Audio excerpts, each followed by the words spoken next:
Roja Darussalam, menggemakan tauhid, menebar sunnah. Innal hamdalillah nahmaduhu wa nasta'inuhu wa nastaghfiruh wa natubu ilaih.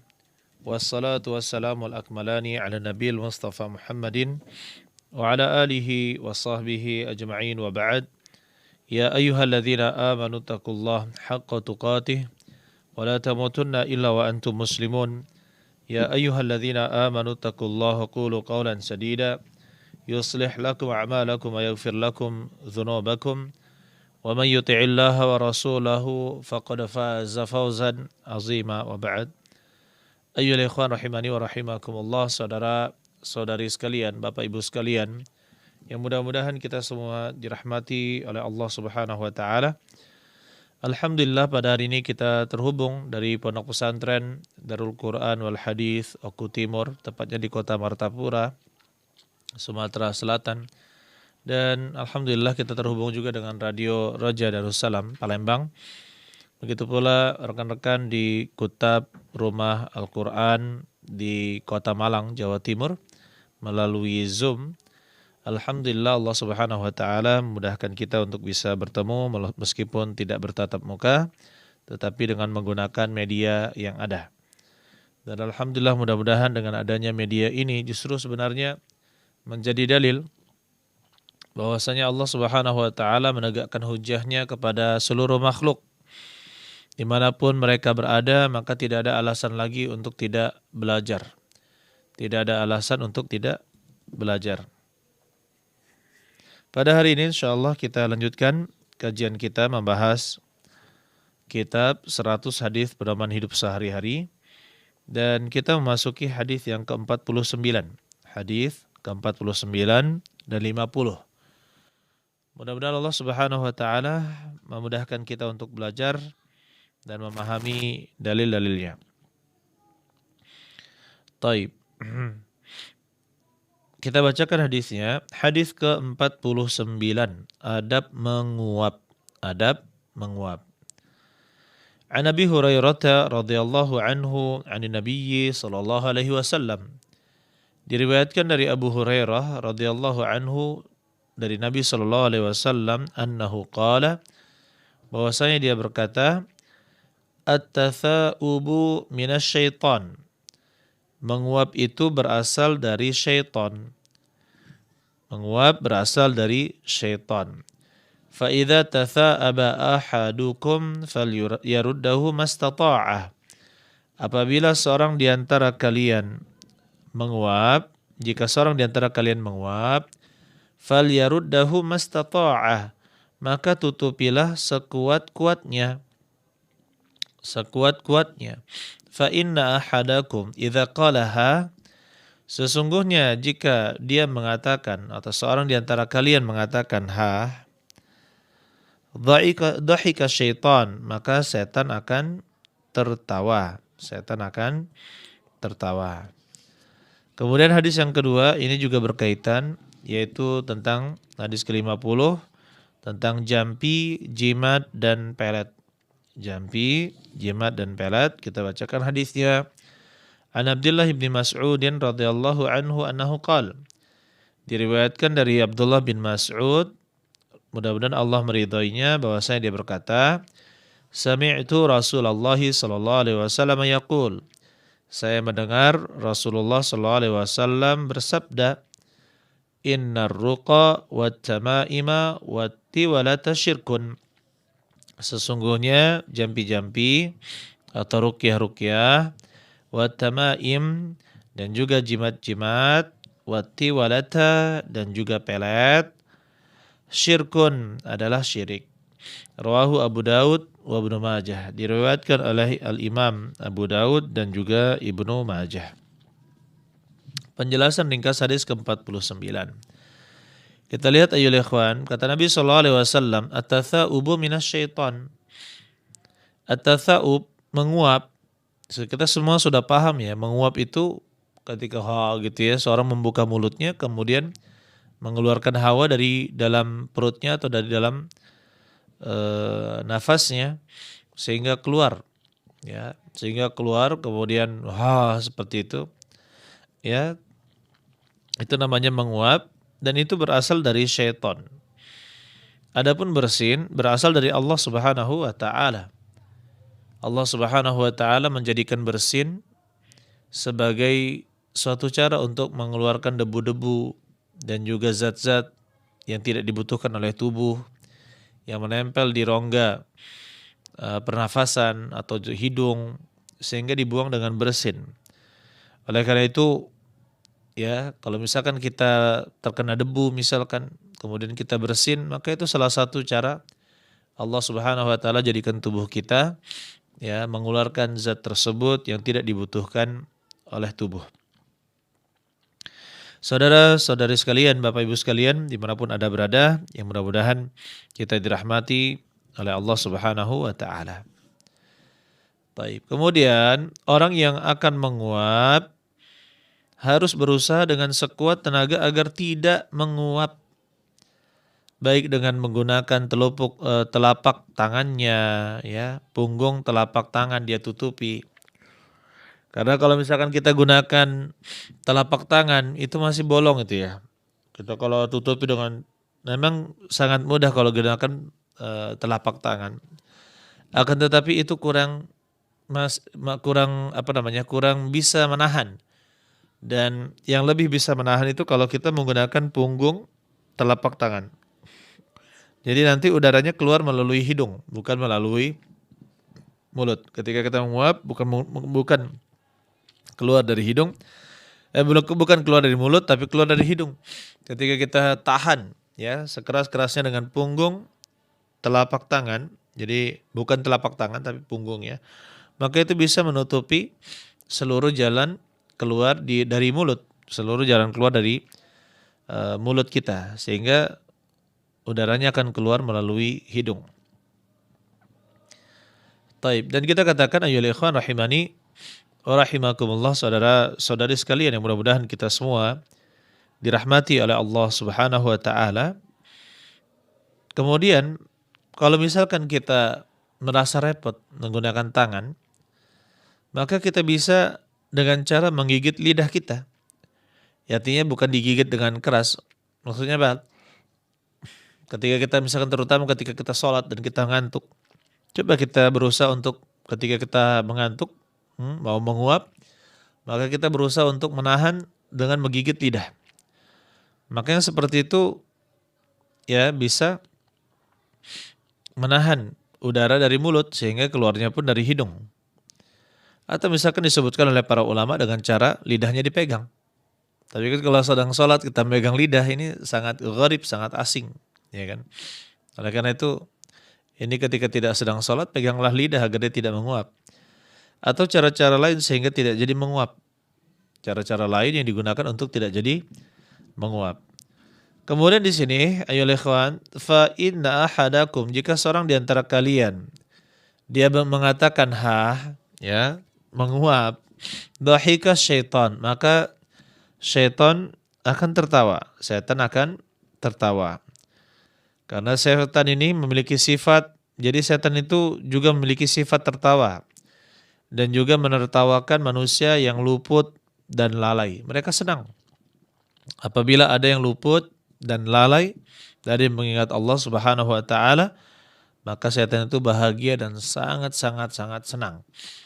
Oleh karena itu ya ikhwan, kita mencari sebab menghindari kegembiraan para syaitan ini, ya, dengan cara melawannya, bukan malah menuruti apa yang diinginkan oleh syaitan tersebut, ya, malah mereka suka dan menertawakan manusia.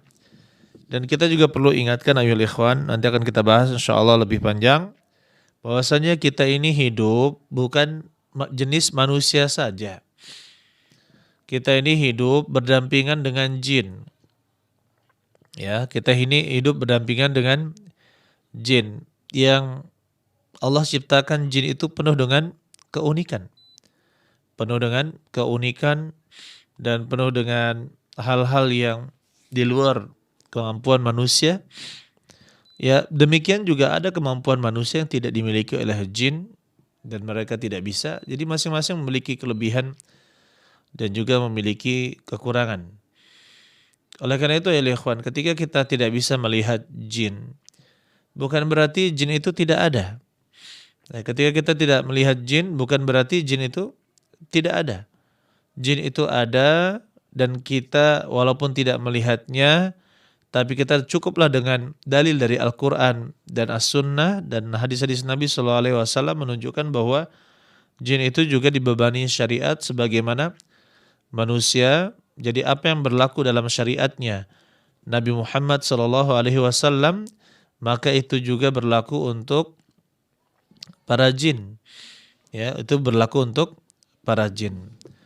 Kemudian di antara para jin itu ada yang muslim juga dan ada yang jin pengganggu. Jin-jin pengganggu. Nah, jin-jin pengganggu inilah yang dinamakan dengan syaitan atau setan bahasa Indonesianya.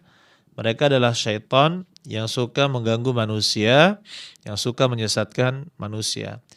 Insya Allah akan kita bahas insya Allah tentang syaitan ini, bagaimana permusuhannya terhadap ya anak manusia. Tetapi perlu kita ingatkan bahwa tidak semua jin itu syaitan, ya. Jadi jin itu ada juga yang muslim. Jin itu juga ada yang muslim. Bahkan jin itu juga ada yang beraliran-aliran. Ada jin ahli sunnah, ada jin apa? Ada jin juga yang aliran sesat, bahkan agama ini fulan, agama yang lain juga dia juga beragama. Bahkan ada juga yang tidak beragama, para jin tersebut. Oleh karena itu ya ikhwan, apa yang berlaku pada syariatnya Nabi Muhammad SAW, maka itu juga berlaku untuk para jin. Baik. Kemudian selanjutnya hadis yang ke-50 kita lihat, kata Nabi SAW, innar ruqa wat tamaima wati walata syirkun. Sesungguhnya ruqyah, ruqa itu adalah jamak dari ruqyah, tapi saya terjemahkan dengan jampi-jampi. Kenapa?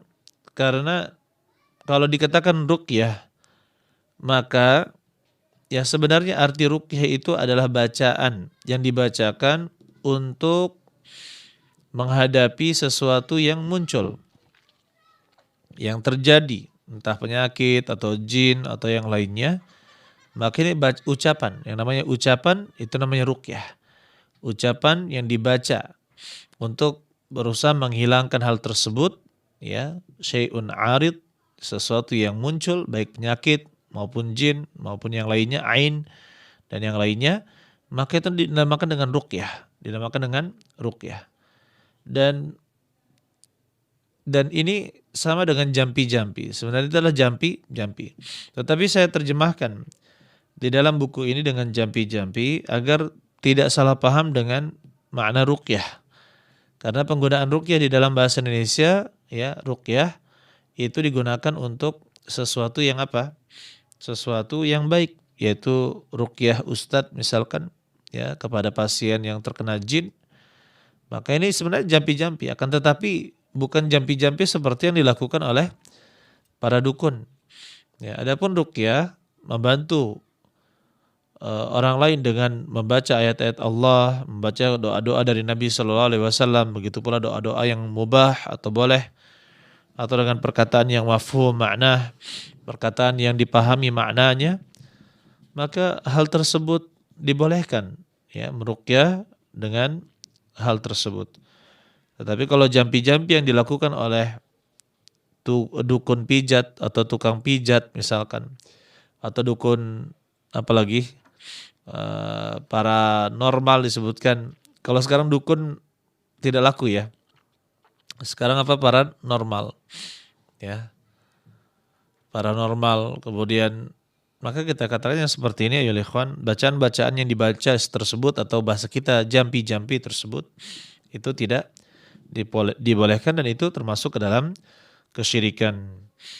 Kemudian yang selanjutnya tamaim. Tamaim yaitu tamimah, maksudnya adalah jimat-jimat. Jimat-jimat yaitu benda yang biasa digantungkan di leher atau pinggang anak-anak dengan anggapan bahwa benda tersebut dapat menolak bahaya atau mendatangkan manfaat. Ya. benda-benda yang biasa digantungkan di leher atau pinggang anak-anak atau di tangan ya, dengan anggapan bahwa hal tersebut dapat menolak bahaya atau mendatangkan manfaat. Ya, jimat. Jadi tamaim itu jimat. Ya kalau kita paham, alhamdulillah untuk orang Indonesia apabila katakan jimat-jimat maka semuanya pada paham, alhamdulillah. Kemudian selanjutnya adalah tiwalah. Tiwalah itu adalah jenis sihir yang dapat menyebabkan seorang suami lebih mencintai istrinya atau membuatnya benci. Jadi inilah yang dinamakan dengan pelet. Inilah yang dinamakan dengan pelet. Saya gunakan kata pelet karena mendekati makna itu. Jadi tidak hanya dia mencintai, tapi juga bisa membuat orang benci. Nah di sini ini adalah jenis sihir. Ini adalah jenis sihir. Ada teman-teman yang meruqyah ibu-ibu. Dia ingin sembuh karena diganggu oleh jin. Ternyata teman-temannya itu kan bertim ya, beberapa orang itu ke rumahnya. Ibu ingin bersih dari gangguan jin, ya. Ternyata ditemukan, dikeliling sampai ke atas loteng, dicari di atap juga. Ternyata ketemu di atas lemarinya ada yang diduga jimat. Ternyata ketika ditanya, "Bu, ini apa?" "Oh, itu untuk pengasih ya, agar suami saya selalu nempel ke saya." Agar selalu cinta ke saya, khawatir suaminya selingkuh. Subhanallah ya, ini bentuk memakai jin yang seperti ini ya. Mereka memiliki jimat juga, sebenarnya ada yang diikat seperti itu di dalam benda. Maka kita katakan yang seperti ini ayolah ikhwan, kita harus berhati-hati. Bahkan ada penipuan-penipuan seperti ada namanya bulu apa? Bulu perindu. Kemudian ada inna syaitana lakum an, bagi kalian adalah musuh, fattakhidhuhu aduwa, maka jadikanlah dia musuh. Maka Allah memerintahkan kita menjadikan para syaitan ini sebagai musuh kita. Kenapa? Karena mereka itulah yang akan menyesatkan manusia dari jalan yang benar. Di dalam sumpah iblis, laknatullah alaih, qala anzirni ila yaumi yub'atsun. Dia meminta kepada Allah agar diabadikan sampai hari kiamat. Dia berkata, anzirni, tangguhkanlah aku ya kematianku ila yaumi yub'atsun, sampai hari mereka dibangkitkan. Qala innaka minal munzarin, kata Allah, sungguhnya engkau termasuk orang-orang yang ditangguhkan, maksudnya kematianmu. Qala fabima aghwaytani, ya dengan sebab engkau telah menyesatkanku, menyimpangkanku, la aq'udanna lahum siratakal mustaqim, saya akan menyimpangkan mereka siratakal mustaqim, dari jalan yang lurus. Thumma la'atiyannahum min baini aydihim, kemudian saya akan mendatangi mereka dari arah depan mereka, wa min khalfihim, dari belakang mereka, wa an aymanihim, dan dari ya kanan-kanan mereka, wa an syama'ilihim, dan juga dari kiri-kiri mereka, wa la tajidu aktsarahum syakirin, dan engkau tidak akan mendapatkan sebagian besar mereka itu bersyukur. Ini di dalam surat Al-A'raf ayat ke-16 dan ke-17. Kita lihat iblis laknatullah alaihi bersumpah. Ya, benar-benar dia bersumpah untuk menyesatkan Bani Adam, menyesatkan seluruh anak Adam, dan juga orang-orang yang beriman agar keluar dari keimanannya. Na'udzubillahi min dzalika. Tujuannya adalah satu, agar apa? Agar iblis mendapatkan kawan yang banyak di dalam neraka. Allah Subhanahu wa taala berfirman di dalam surat Fatir ayat yang ke-6, "Innama yad'u hizbahu liyakunu min ashabis sa'ir." Sesungguhnya dia menyeru kelompoknya liyakunu min ashabis sa'ir, agar mereka menjadi penghuni-penghuni neraka sa'ir. Ini menunjukkan apa ya ikhwan, ayul akhwat, bahwasanya ini tujuan dari iblis laknatullah alaih, memperbanyak pengikut yang masuk ke dalam neraka, baik dari kalangan jin maupun manusia. Dan ayuhal ikhwan rahimani wa rahimakumullah, saudara saudari sekalian yang mudah-mudahan kita dirahmati oleh Allah Subhanahu wa taala. Taib. Dan kita katakan, kalau kita katakan iblis, kita katakan syaitan, ya maka kita katakan ayyuhal ikhwan, ini adalah yang menyimpang. Adapun ya jin muslim itu ada, jin ahli sunnah itu juga ada. Taib. Kemudian di antara tujuan para syaitan, di antara tujuan para syaitan dalam menyesatkan manusia adalah menyesatkan manusia ke dalam kesyirikan dan kekufuran. Setan menyesatkan hamba Allah Subhanahu wa taala agar mereka terjatuh ke dalam kesyirikan dan kekufuran. Ya, tidak akan diam mereka sampai benar-benar terjatuh ke dalam kesyirikan dan kekufuran. Begitu pula di antara hal yang dilakukan oleh para syaitan adalah menanamkan rasa kebencian dan permusuhan. Begitu pula mengajak melakukan perbuatan-perbuatan maksiat. Sebagaimana Allah Subhanahu wa taala katakan di dalam surat Al-Maidah ayat yang ke-91, "Innama yuridu syaitan ayyuqi'a bainakumul adawata wal baghdha fil khamri wal maisir wa yasuddakum an dzikrillah wa 'anis shalah fahal antum muntahun." Innama yuridu syaitan, sesungguhnya syaitan itu menginginkan an yuqi'a, untuk meletakkan bainakum, di antara kalian, al adawata wal baghdha, permusuhan dan kebencian.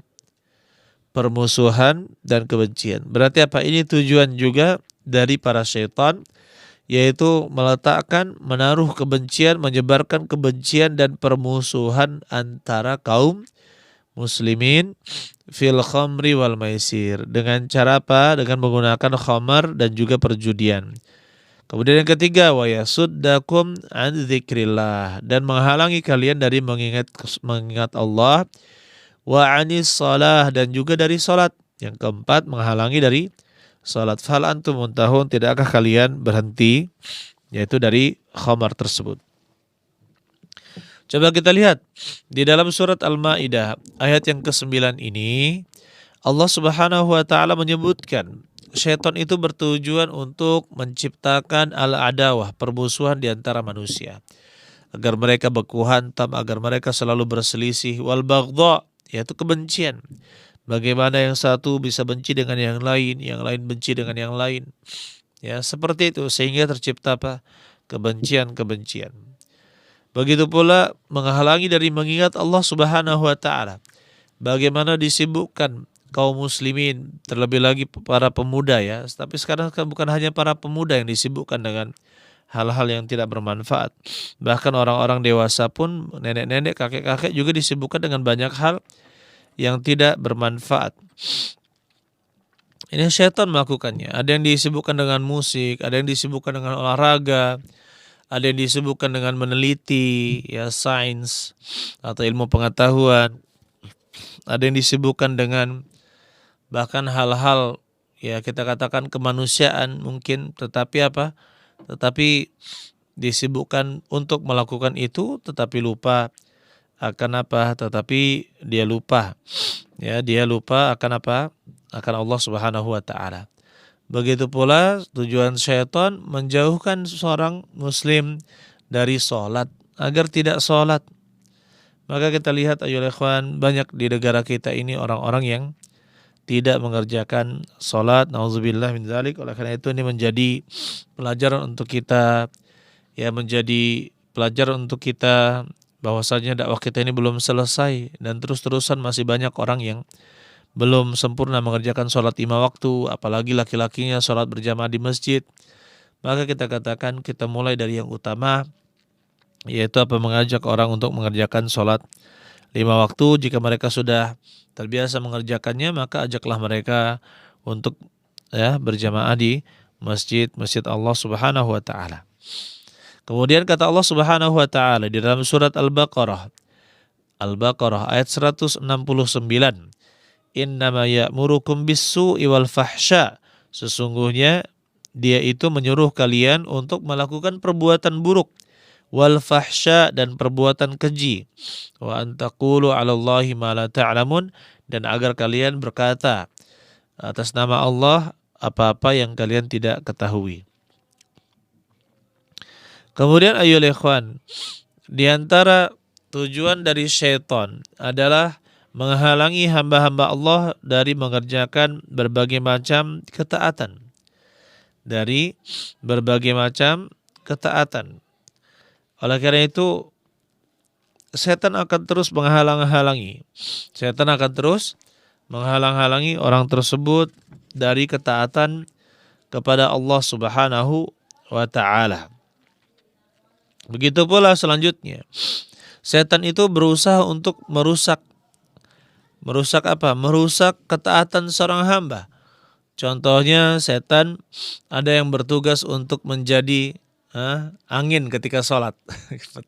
Seperti ada angin ketika kita sholat, kok seperti buang angin atau tidak ini? Seperti ada angin berhembus tadi gitu kan?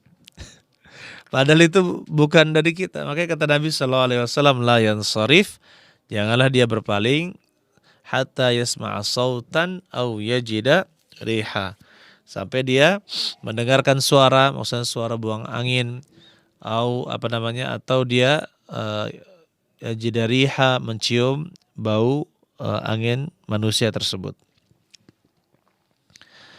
Taib. Begitu pula ada syaitan yang bertugas untuk merusak bacaan sholat. Ya, ada yang bertugas untuk merusak bacaan sholat, dan setan ini disebut oleh Nabi SAW sebagai khinzib, atau saya lihat ada yang mengharokatnya dengan khinzab, ya. Kemudian ada juga yang mengharokatnya dengan khanzab, maka jadilah kanzab, gitu ya. Adaptasinya menjadi kanzab. Baik. Seperti kami dulu pernah meruqyah jin, ya. Dia mengaku namanya adalah kanzab, ya. Kanzab, ya. Allah alam bisawab, ini adalah adaptasi dari nama khinzab atau khanzab. Baik. Kita katakan ayyuhal ikhwan rahimani wa rahimakumullah, setan yang mengganggu bacaan sholat itu adalah khinzab atau khanzab. Allahu alam bisawab. Jadi mereka selalu berusaha untuk merusak bacaan sholat. Kalau misalkan tidak bisa dirusak, maka diingatkan, dirusak sholatnya dengan cara apa? Diingatkan.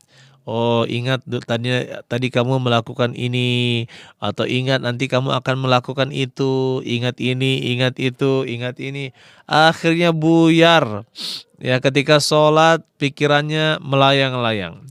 Ketika sholat zuhur pikirannya apa? Makan siang lauknya apa? Seperti itu. Ketika asar ya pikirannya apa? Sore nanti mau main apa? Olahraga apa? Ketika maghrib pikirnya apa lagi? Diingatkan misalkan makan malam. Nanti apa makan malam? Ketika isya, enaknya kalau tidur bilangnya. Pas sudah selesai sholat gak ngantuk lagi dia. Pas sholat isya ngantuk. Kemudian setelah sholat isya on lagi dia.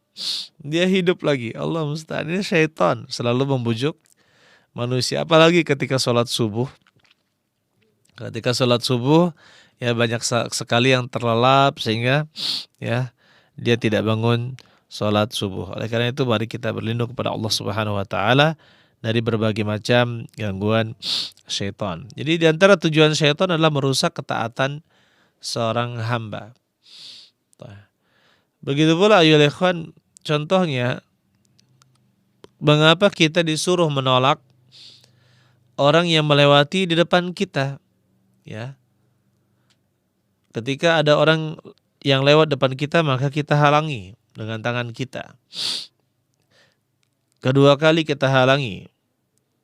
Kemudian apabila yang ketiga kali dia masih juga melakukannya, maka kata Nabi SAW, fal yuqatilhu fa innama huwa syaitan. Maka dia bunuh, atau maksudnya bunuh di sini bukan ini ya, pukullah dia atau seranglah dia. Fa innama huwa syaitan. Sungguhnya dia adalah syaitan. Kemudian ayyuhal ikhwan rahimani wa rahimakumullah, saudara-saudari sekalian yang mudah-mudahan kita dirahmati oleh Allah Subhanahu wa taala. Baik. Begitu pula di dalam mimpi. Nah, ini perlu kita juga ingatkan. Maka saya katakan tadi syaitan itu memiliki keunikan-keunikan. Dan ternyata syaitan ya bisa masuk ke dalam mimpi seseorang. Kata Nabi SAW, ar-ru'ya thalathun. Mimpi itu ada 3.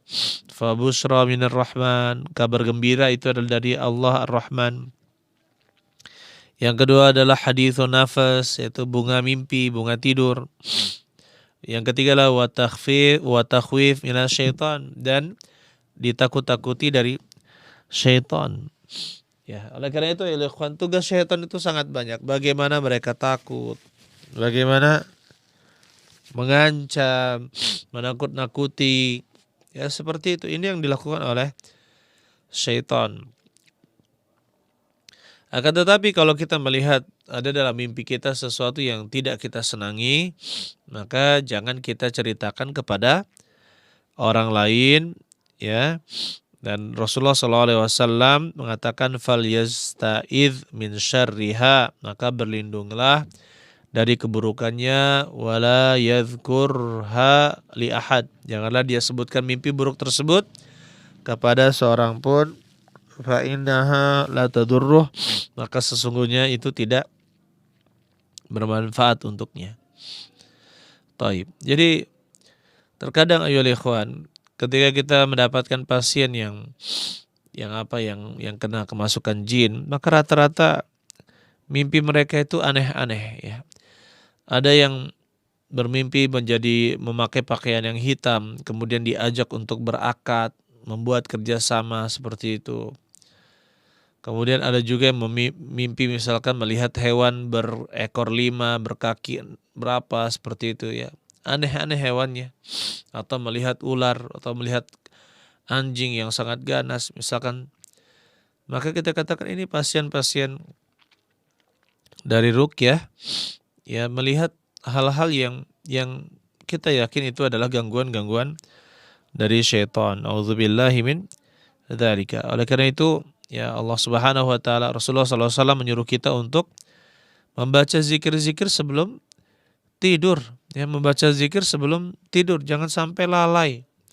Akhirnya apa? Ada yang disebut dengan apa? Rep-repan ya, apa namanya? Ketindihan, kalau bahasa kita ketindihan. Bahkan terkadang teman-teman yang pernah ketindihan mengatakan, saya pernah mendengar suara katanya. Bahkan saya pernah melihat ada sosok yang sangat menyeramkan ketika ditindih tersebut. Kita katakan itu adalah jin yang tidak akan pernah diam, selalu mengganggu anak Adam. Oleh karena itu ayyuhal ikhwan, berusahalah kita selalu sebelum tidur itu untuk berzikir, mengingat Allah Subhanahu wa taala dengan zikir-zikir yang dibaca sebelum tidur. Kemudian termasuk perbuatan setan, dia itu bisa membakar rumah, tetapi caranya adalah dengan membisikkan ke semut, ke fa'ar itu tikus ya, ke tikus. Oleh karena itu ketika kita tidur disuruh kita untuk mematikan api-api. Idza nimtum fa'atfi'u surujakum. Apabila kalian tidur maka matikanlah surujakum, lampu-lampu, lentera-lentera kalian. Fa inna syaitana yadullu mithla hadhil fa'rah. Kemudian syaitan itu akan membujuk ke arah tikus, ala hadas siraj, ya, agar menyentuh sirat ini, lampu yang pakai api tersebut, fayuhrikukum, kemudian membakar kalian. Oleh karena itu hati-hati, kalau sekarang kan pakai lilin. Kalau dulu pakai lampu strongkeng. Mungkin kalau anak zaman sekarang, apa itu lampu strongkeng? Lampu apa itu, nggak tahu gitu ya, karena tidak dijual lagi mungkin. Seperti itu. Taib. Kemudian selanjutnya ya ikhwan rahimani wa rahimakumullah, saudara saudari sekalian yang mudah-mudahan kita dirahmati oleh Allah Subhanahu wa taala. Baik, sebentar. Ya. Jadi hati-hati kalau kita menghidupkan, kalau terutama sekarang ya pakai lilin ya. Pakai lilin. Jadi pernah kami mendapatkan kabar ada anak yatimah ya. Yang qadarullah dia memakai lilin, mati lampu, pasang lilin, kemudian ternyata rumahnya terbakar karena rumahnya terbuat dari kayu. Jadi ludes ya, malam-malam ya ludes jam 9 atau jam 10 seperti itu. Jam 11-nya sudah tinggal beton-betonnya saja ya, karena rumahnya panggung, jadi habis rumahnya. Subhanallah, gara-gara lilin. Coba lihat. Ya, apakah ini syaitan menggoyang-goyangkannya apa tidak? Ya, maka ini perlu berhati-hati terhadap hal tersebut. Kemudian ayyuhal ikhwan rahimani wa rahimakumullah, begitu pula syaitan itu selalu menakut-nakuti manusia ketika akan meninggal. Begitu pula ketika lahiran misalkan. Ketika ada anak bayi yang baru dilahirkan, maka kata Rasulullah SAW, kullu bani Adam yamassuhu syaitan yauma waladathu ummuhu illa Maryam wa banaha. Seluruh anak Adam itu disentuh oleh syaitan di hari kelahiran, ibunya melahirkan, di hari di mana ibunya melahirkan, di mana ibunya melahirkannya. Baik, sebentar putus.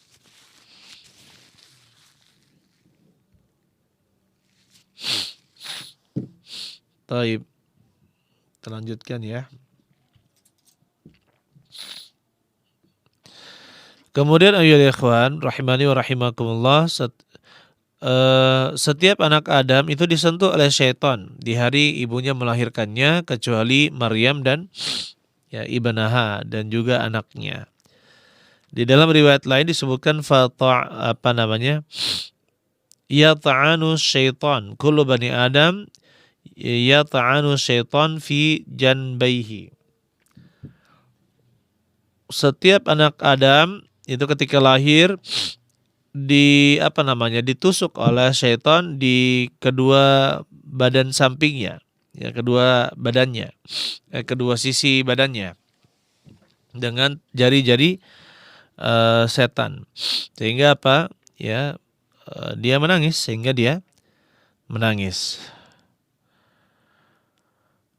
Taib. Kemudian selanjutnya ya ikhwan, di antara bentuk hal yang dilakukan oleh syaitan adalah mengantarkan ya penyakit taun. Ya, karena memang yang namanya jin itu dia itu bisa kecil, bisa membesar gitu ya. Dan juga bisa bekerja sama mengangkat benda-benda. Bahkan kalau jinnya sakti bisa mengangkat batu-batu ya, kursi dan sebagainya juga bisa apabila dia banyak dan sakti, atau kita katakan dia memiliki kekuatan. Taib. Oleh karena itu ya ikhwan, di antaranya penyakit taun. Di antara penyakit taun itu disebabkan oleh jin. Ya.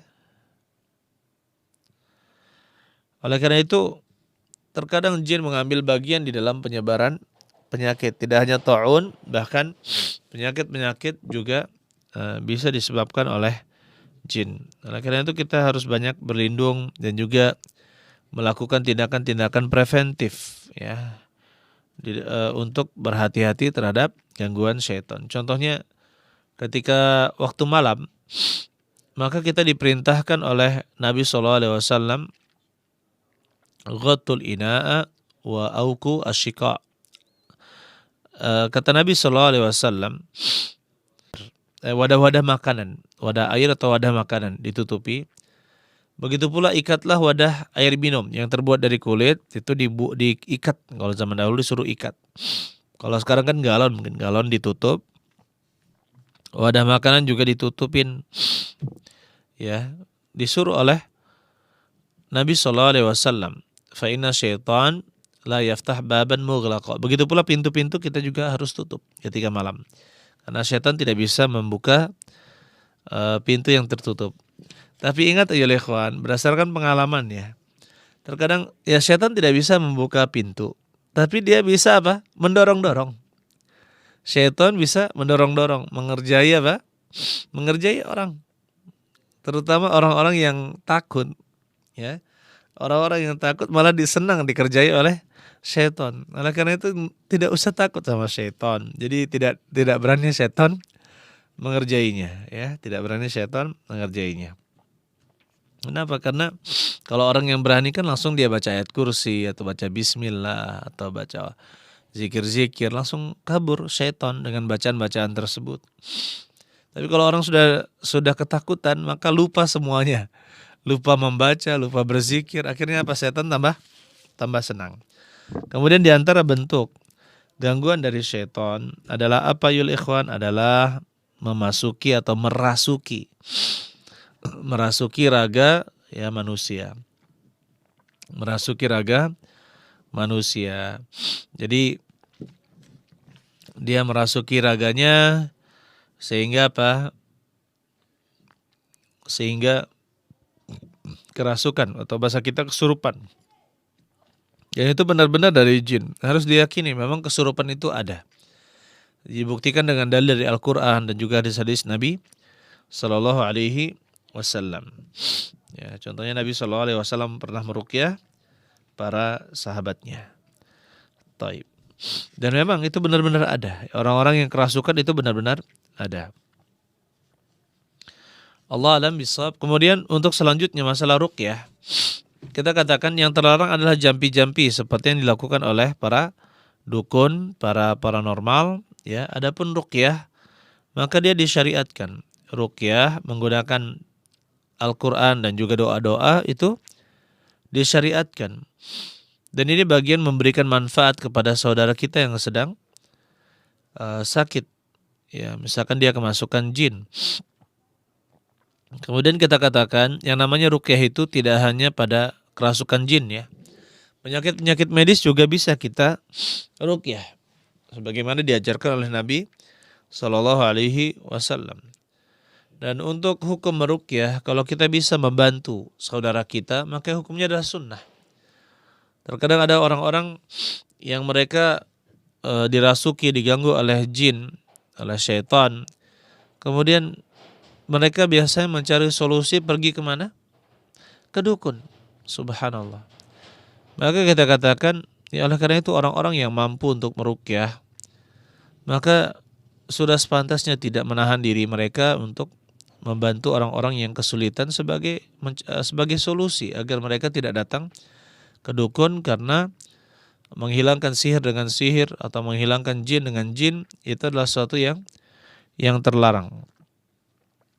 Kata Rasulullah sallallahu alaihi wasallam, "Man istata'a minkum an yanfa'a akhahu falyaf'al." Barang siapa di antara kalian yang mampu memberikan manfaat untuk saudaranya, maka lakukanlah. Barang siapa di antara kalian mampu memberi manfaat untuk saudaranya, maka lakukanlah. Ya, karena ada seorang sahabat yang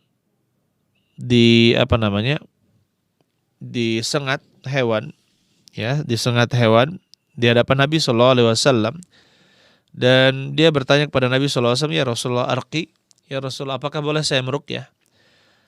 Fa ajaba bidzalika, maka Nabi sallallahu alaihi wasallam menjawab, ya, "Man istata'a minkum an yanfa'a akhahu falyaf'al."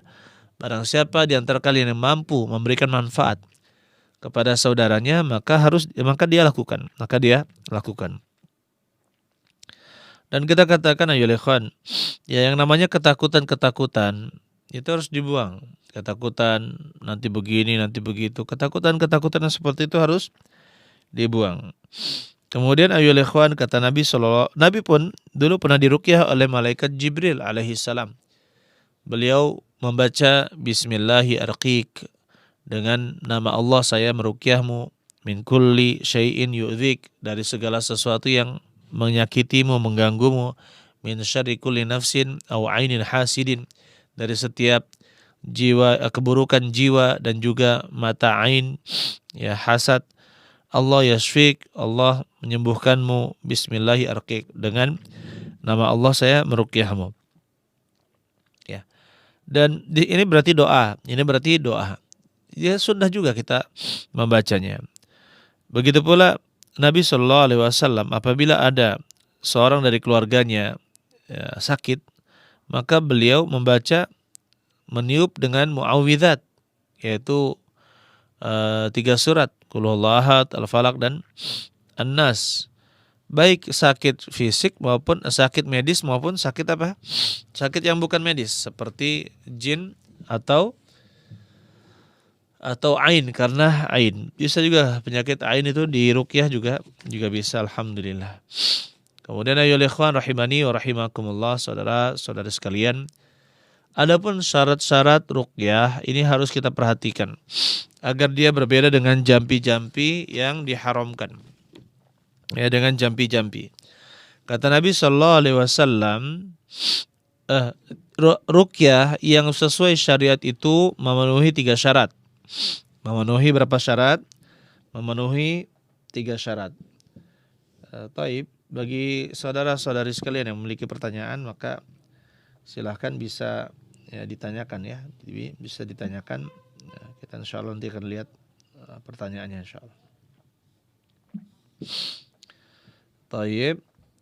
Kemudian yang pertama, ruqyah itu antakuna ruqyatu bi kitabillah wa dzikrihi wa asma'ihi wa sifatihi. Ruqyah itu dengan menggunakan kitab Allah dan zikir kepada Allah dan menggunakan nama-nama dan sifat Allah. Ini masih yang pertama. Wabil ma'thuri 'ani nabiyyi sallallahu alaihi wasallam, dan dengan apa yang diriwayatkan dari Nabi sallallahu alaihi wasallam. Wal jaiz minal ad'iyatil mubahah, dan apa saja yang boleh, kata-kata yang boleh dari doa-doa yang dibolehkan. Wa tuhramu ar-ruqyatu bina'an ala hadza bil mubahamat wa talasim wa asma syayatin.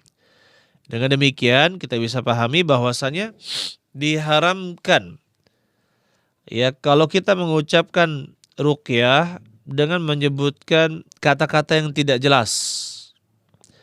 Kata-kata yang tidak jelas atau menggunakan jimat-jimat atau menggunakan nama-nama syaitan,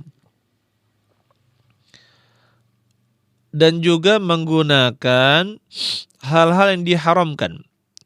Contohnya menggunakan najis ya, atau menggunakan barang-barang yang diharamkan.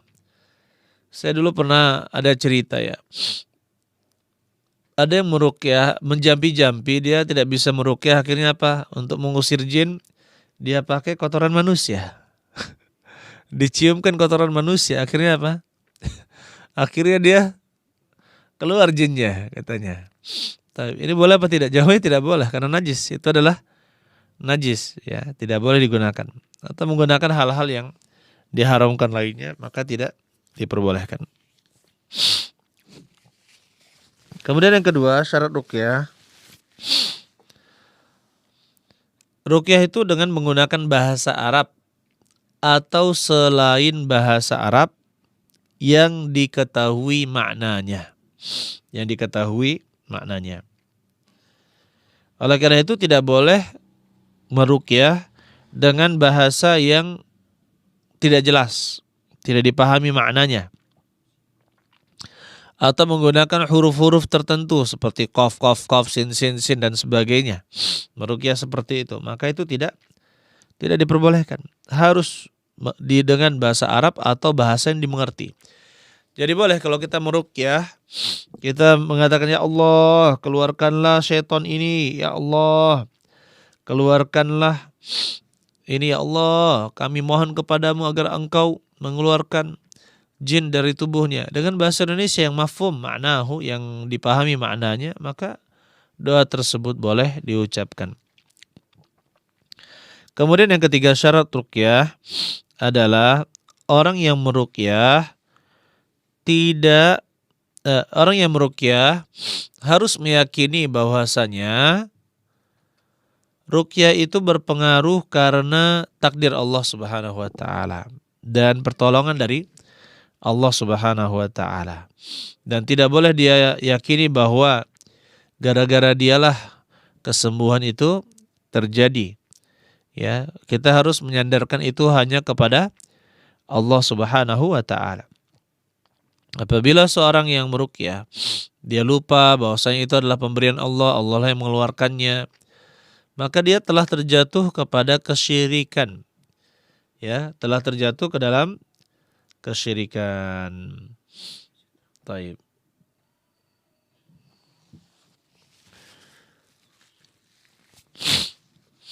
Jadi ini 3 syarat yang harus dipahami ketika meruqyah. Adapun ruqyah-ruqyah yang tidak jelas, menggunakan bahasa yang tidak jelas, bahkan ada teman saya bercerita ketika dia dulu di Dukun Putih, Dukun Putih.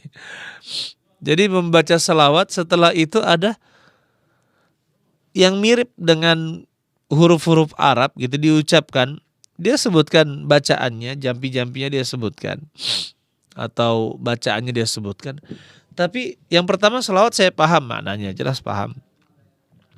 Setelah itu ada kata-kata yang tidak kita pahami. Wah, ini bukan bahasa Arab, saya bilang. Ini bukan bahasa Arab, nggak ada artinya nih. Tapi ini yang saya diajarkan membacanya, ini saya diajarkan seperti itu. Ya, dia menyebutnya dulunya adalah Dukun Putih. Dukun, bukan Dukun Putih ya, maksudnya artinya orang pintar dan sebagainya gitu. Allah musta'an. Ya, bagaimana setan menyesatkan orang-orang yang soleh. Kemudian ayyuhal ikhwan rahimani wa rahimakumullah, kita masuk ke dalam pertanyaan. Silahkan kalau ada pertanyaan ya. Ustadz, bagaimana hukumnya jika ngantuk, capek tapi pengen ikut kajian streaming, dengerinnya sambil tiduran dan ketiduran. Dengarnya sambil tiduran kemudian ketiduran. Allah alam bisawab ayyuhal ikhwan. Kalau memang kelelahan ya ngantuk, maka izin saja atau misalkan kalau dia tidak wajib kan maka sebaiknya apa? Kita matikan saja ya. Karena apa? Karena seperti mendengarkan bacaan Al-Qur'an. Di sana ada ayat-ayat, ada hadis Nabi Shallallahu alaihi wasallam yang harus didengarkan dengan seksama, ya kan? Tidak dengan bermain-main atau tidak dengan lalai seperti itu. Maka di antara adabnya kalau kita sedang ikut kajian adalah kita dengarkan dengan seksama, dan kalau bisa kita tulis maka kita tulis ya, sehingga ilmu itu bisa bermanfaat. Ilmu itu didapatkan insyaallah didapatkan dengan baik biidznillah taala dengan adab yang baik. Taib. Adapun kalau sambil tiduran ya maka ini akibatnya dan ketiduran. Ini yang dengar siapa ini? Ya, siapa yang mendengarkan? Maka kita katakan lebih baik dia izin. Kalau misalkan apa? Kalau tidak wajib maka dia bisa langsung pamit langsung ya. Kalau misalkan ini adalah suatu kewajiban maka izin dengan menyebutkan alasan. Allahu a'lam bishawab. Silakan kalau ada pertanyaan lagi. Baik, sebentar.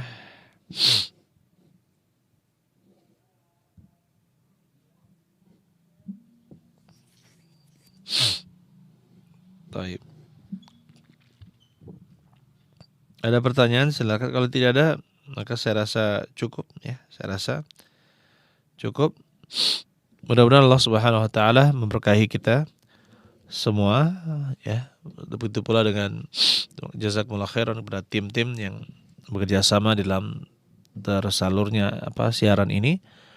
Baik tim media di Kunci Kebaikan TV, Pondok Pesantren Al-Qur'an Hadis Aku Timur Sumatera Selatan, begitu pula tim media di Roja Darussalam Palembang, begitu pula sahabat-sahabat di rumah Kutab Rumah Quran Malang Jawa Timur.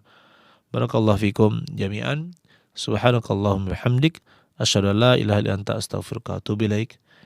Assalamualaikum warahmatullahi wabarakatuh.